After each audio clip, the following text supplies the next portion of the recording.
CM పై case పెట్టాల్సిందే, additional డీజీపీకి BRS నేతల ఫిర్యాదు. జెండా గద్దెలు కూల్చోవలసిందే అనే అంశం మీద బీఆర్ఎస్ సంబంధించిన నేతలు నిన్న అడిషనల్ డీజీపీ గారికి ఆయన మీద కేసు పెట్టాలని ఒక ఫిర్యాదు కూడా ఇవ్వడం జరిగింది. దిమ్మెల జోలికి వస్తే పుర్రెలు పగులుతాయి. బీఆర్ఎస్ మాజీ ఎమ్మెల్యే దాస్యం వినయ్ భాస్కర్ హెచ్చరిక. రేవంత్ వ్యాఖ్యలపై వరంగల్ సిపికి ఫిర్యాదు. బీఆర్ఎస్ దిమ్మెలు కూల్చడం ఏందో కానీ తెలంగాణ ప్రజలు ఒక టార్గెట్ పెట్టుకోవాలి. కేబీఆర్ పార్క్ ఉన్నది కదా, కేబీఆర్ పార్కుకి ఎదురుగా తెలుగుదేశం భవన్ ఉన్నది.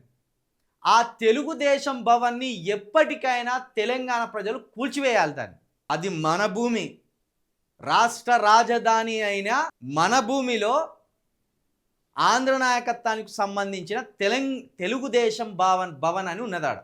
ఆ తెలుగుదేశం భవన్ని ఎప్పటికైనా కూల్చివేసి అక్కడ అంబేద్కర్ స్కిల్ డెవలప్మెంట్ సెంటర్ అని పెడితే చూడాలని ఉన్నది నా సొంటలో. కాబట్టి టీఆర్ఎస్ దిమ్మలు ఊలగొట్టడం అనేది ఎవడి జేజమ్మ వల్ల కాదు, అది ఎవడి తాతల వల్ల కాదు, ఎవడి అయ్యల వల్ల కాదు, ఎవడి వల్ల కాదు అది. ఎందుకంటే ఈ ప్రాంతాన్ని సాధించిన పార్టీగా టీఆర్ఎస్ పార్టీ ఎప్పుడు ప్రజల గుండెల్లో ఉంటూనే ఉంటుంది. ఎవడో ఒకడు వచ్చి నేను ఆ గద్దెలు కూలగొడతా, ఈ గద్దెలు కూలగొడతా అంటే పాయింట్ ఇప్పుకొని అక్కడికి పండి పొర్రాడినా అది సాధ్యం కాని ముచ్చట. కాకపోతే బీఆర్ఎస్ ఈ తెలంగాణ ప్రజల పక్షాన నిలబడి మరొకసారి అధికారంలో కనుక వస్తే ఆ టీడీపీ భవన్ని స్వాధీనం చేసుకొని అందుకోసం ఆ ప్రజలు మీకు ఓట్లు ఎత్తారు.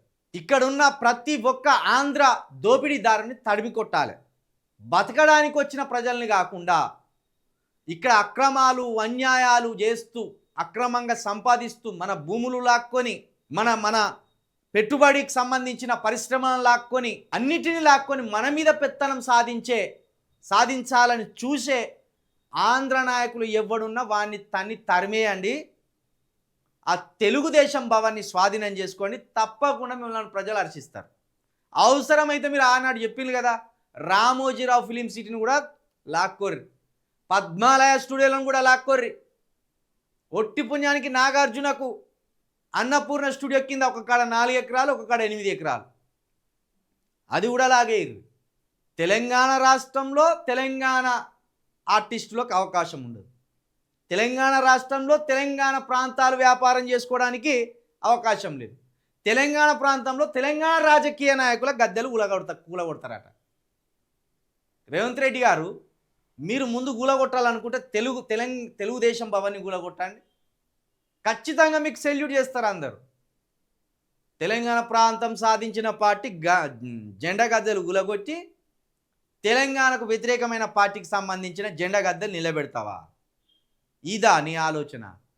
దీన్ని మేము ఆమోదించాలా? ఎట్లా రేవంత్ రెడ్డి గారు, మీరు ఒక్కటి మంచి చేసిండ్రు అనే లోపు 100 తప్పులు చేస్తాను. ఇప్పటికైనా వాటిని మానుకోరు.